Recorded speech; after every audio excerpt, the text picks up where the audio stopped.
Hello and welcome back to Good Game Nation, where we bring you all things TCG. My name's Preston and today is Sunday, so it's news day. And there is a lot to talk about this week. We're going to start off with one of the biggest shocks that I think the community has gotten so far, and that is an emergency ban list on Whitebeard. Whitebeard character has been hit down 2-1. Let's jump over to the official website and just scroll through this real quick. I think it's a big shock. I think it is absolutely warranted. And the excuse they use is it makes your leaders too durable. And that goes for all of this. It makes the deck too durable. And it, as it says here, it affects the enjoyment of the game. They also hit set to Marco, another card that has had a lot of play, as well as Radical Beam, which Zoro and Whitebeard and pretty much every other red deck is playing multiple of because it becomes 4K for one cost. Probably one of the best event counters that red has. They do mention guard point. So guard point is on their radar if red still keeps doing well with tons of guard points instead of radical beams. I could see guard point ending up here as well, unfortunately, which would be very, very bad for red. They need some things, especially with their biggest boss monster going away, or at least down to 1. But yeah, it just says due to the high usage and win rate, which the win rate has been obnoxious with Whitebeard, and that's really why we don't like talking about red here very much anymore. In total, in conclusion to this, or whatever, however you want me to wrap it up, is I think this is a good thing because following red through set 3 and set 4 has not been fun. I saw the immediate comments asking, what about 10 cost Big Mom? It'll happen. If it starts to become where only yellow decks are winning tournaments here, Big Mom will also get hit. It's a very obnoxious card. I don't think it's unplayable to play against it, but it's very annoying. And the caveat here is this may go away when set 4 comes out. They may keep it. They may bring these back up to 4-ofs. And the really interesting part is it was only English. Japan did not get this ban list. It's just the English ban, which I think is healthy for us because following red winning every tournament that I can find is very, very annoying. But on brighter news, we got a ton of cards to talk about this week. So let's jump into some card reveals from Twitter. And the first one is here it is. This is the Oda art that we saw earlier, and they're attaching it to the Rush Luffy from the starter deck.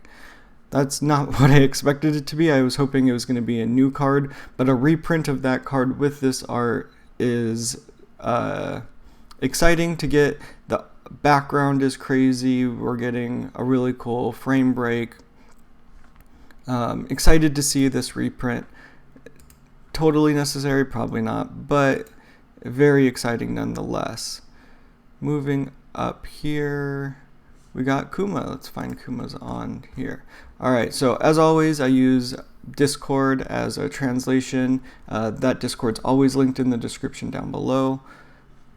Let's start off with Kuma. Bartholomew Kuma. Red character, 2 cost, 2k power. 7 Warlords Revolutionary Army, 1k counter. On play, KO up to one of your opponent's characters with 2k power or less. Trigger, if your leader is mixed color, play this card. That's super cool. The mixed color leader they're talking about is Bello Betty, the red-yellow leader that we saw a few weeks ago. KOing a 2k or less isn't super big, but at 2 cost, that's fair enough. And with other cards that we've seen, I'll have to see if I have it here, but there was a Bello Betty and a Koala that has been released as well in one of the magazines. So this might combo well with them. Speaking of those two, I'm going to jump over to an unofficial Twitter at @1piece TCG, where I get all of my unofficial announcements, basically, that aren't coming from other YouTubers and stuff, to talk about those two that I just mentioned, Bello Betty and Koala. Bello Betty, red character, 1 cost, 2k power, Revolutionary Army, 1k counter. On play, look at the top 5 cards of your deck, reveal up to 1 Revolutionary Army card other than Bello Betty, and add it to your hand. Then place the rest to the bottom of your deck in order. So to counter exactly what I was saying last week, where you most likely get a full set of cards and then the Searcher the next set, they're just going to prove me wrong immediately and give us a Revolutionary Army Searcher in the set that it is announced. There's nothing very special other than it's red so that Sabo or Bello can play it, and it's a Searcher. Searcher for red, why not? I'm hoping that the new archetype is fun, but not overpowering. Let's get into Koala. Koala is a red character, 2 cost, 3k power, Revolutionary Army, 2k counter. On play, if your leader has the type Revolutionary Army, give up to one of your opponent's characters 3k power for this turn. So this is a minus 3k if you have Revolutionary Army for 2 costs. So very similar to what we got with Otama from set 1. Otama is a minus 2k though. So there's a little bit of differences, and this is archetype lock to Revolutionary Army, which is probably what they're going to do a lot in the future so that we don't get ridiculous stuff like red has been doing. And what honestly every other color is doing other than red. Blue and purple have been killed by this already, where we get absolutely no Impel Down blue stuff after that set has disappeared. But with that being said, this art is really cool. I'm wondering if we're going to get an alt art for this character because we're already getting a little bit of the frame break with her, but also the really cool illustrative manga style patterning in the background is really cool.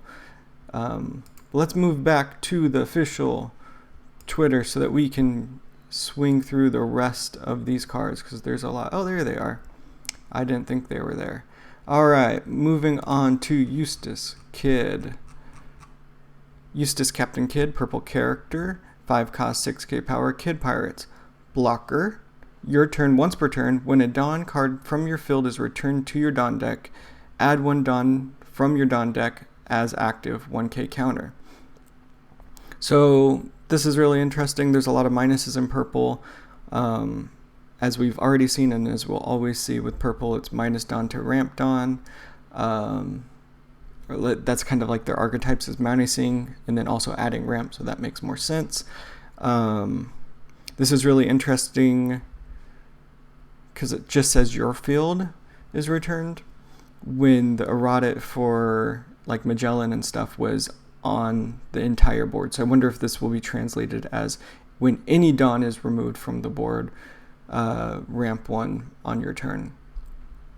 Other than that, it's a 5 cost, 6k power that ramps. It's possible that this is played. It's a blocker, so it has even more chance. We'll have to see what actually happens with this, because it's a very interesting effect in a very awkward position, in my opinion. Let's keep moving on. Oh, spoilers. This is a big one. Gear 5 Luffy, sorry for not announcing it. There's going to be no warning. This is happening. This is absolutely crazy. We're getting a lot of alt arts really early. This is Monkey D. Luffy, purple character, cost 10, 12,000 power, 4 Emperors, another spoiler, Straw Hat Crew. On play, minus 10 Dawn. Place all the characters on your field other than this character to the bottom of your deck in any order. Then, after this turn, take another turn. Yikes. Activate main once per turn. cost of 1 Dawn. Add 1 Dawn from your Dawn deck as active. And to get ahead of the scroll, there should be... Oh, it's not there yet. All right, we'll get to it. There's more alt arts if you haven't heard yet. So this character is the secret. It's one of the 2, and not only is it the secret, but it's pretty crazy. Every time that I have seen in any other game where there's a card that says give yourself another turn, it eventually gets banned because having 2 turns in a row is 1, rude, and 2, overpowered. This does its best to try to keep it as balanced as possible by making you get rid of all your Dawn. But there are leaders, the 2 purple leaders that are coming out with the ultimate deck and mono purple let you ramp when you have 0 Dawn, so you'll be able to get one with that leader, and then you'll be able to get another one with this. So your second turn you could possibly have around 4 to 6 Dawn, depending on not ramping with other characters. So this card is very, very scary. But look at those arts. We already got the first 2 arts in the single post. We'll get to the third one. Wink, wink. It's a special one. But this card, as it came out, my friend's other co-host here, we're just talking about how busted getting a second turn in is, and eventually second turns usually get banned. We've seen it in other games. We'll probably see it here. Even with its balance, people and the creatives in this environment in card games are usually a lot quicker than the card creators, and they come up with a way to make this way worse than it actually is. And we'll see what happens. They tried to balance it out. I'm not sure if it's quite balanced still. Just ridiculous card. Moving on to Kaido. Kaido blue character, cost 10, 12k power, 4 Emperors, Animal Kingdom Pirates. On play, if your opponent has 3 or less life, draw 4 cards. When I first saw this card, I was, not only is the art gorgeous, but second of all, I was like, draw 4, that's huge. After talking with Sam and Zach about this, drawing 4 for 10 cost isn't huge. And it has a condition. At the end game, your opponent most likely will have 3 or less cards. But there's just better 10 cost cards that you can play. There's better high cost cards you can play in blue that allow you to affect the board instead of drawing 4. You could draw 4 cards, get nothing playable, get no counters or whatever, and be in the same position and not be able to attack or whatever. So there could be a place in this for Nami. Drawing 4 and Nami would be cool, but there's so many other cards with lower cost that you can draw multiple cards for at lower cost and be a higher benefit.